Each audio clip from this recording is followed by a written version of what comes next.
Kumi-kumi ko. Ay, video nga ako na! Hindi talaga si Stepa Vlogs. Pusa. Pusa.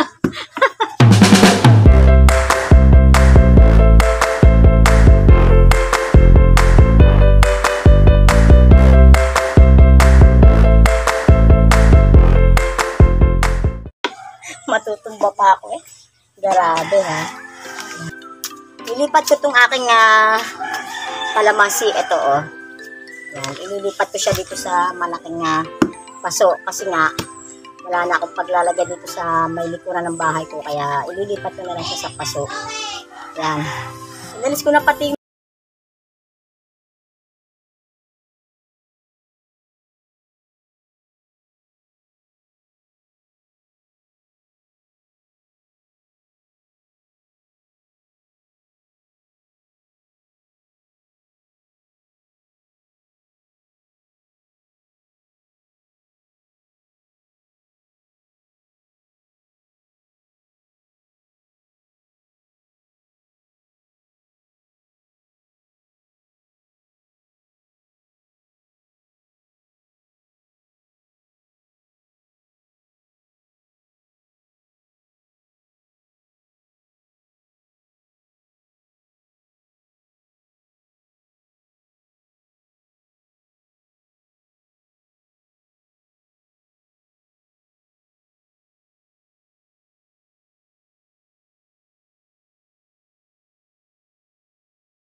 kayo, no?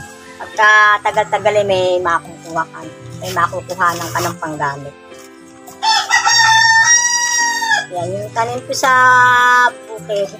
Meron akong luya doon. Tumubo na. Nakita ko, nung pumunta ko ng bukid namin, may tubo na yung luya doon. Tapos yung oraro nga dito, ayun na lang yung natitira.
Yung nilipat ko na kalamansi pero marami pa kami mga pag-anim. Dalawa lang yung nilipat ko kasi wala na akong malaking paso. Dapat medyo malaki pa nga dito wala na akong makuha. Papauwi nga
maging malusog itong ating kalamansi.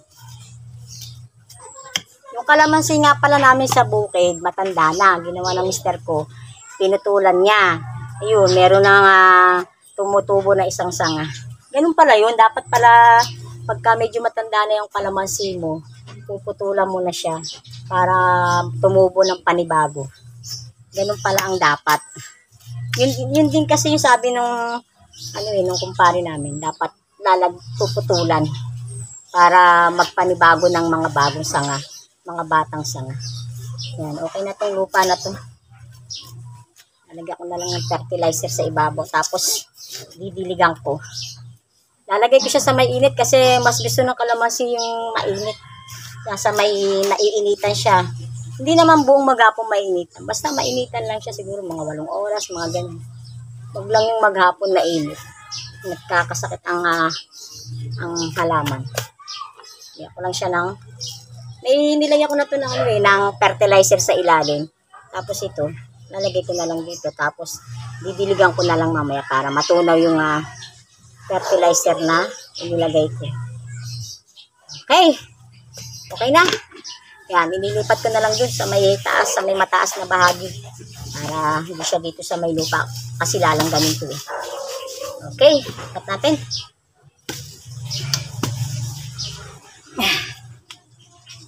Itong mga pasuko eh. Ayan, ito yung isang inilipat ko nasa may initan. Kaya ilalagay ko dito sa may medyo maiinitan itong bagong ilipat natin para makakuha sila ng init ng araw. Kasi gusto nilang kalamansi, medyo naiinitan sila.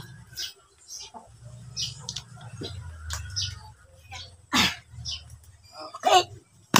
Ayan. Antayin na lang natin ito na lumaki at magbunga. Sana maging malusog siya para may maani tayo balang araw. Okay. That's all for today. Diligan muna natin.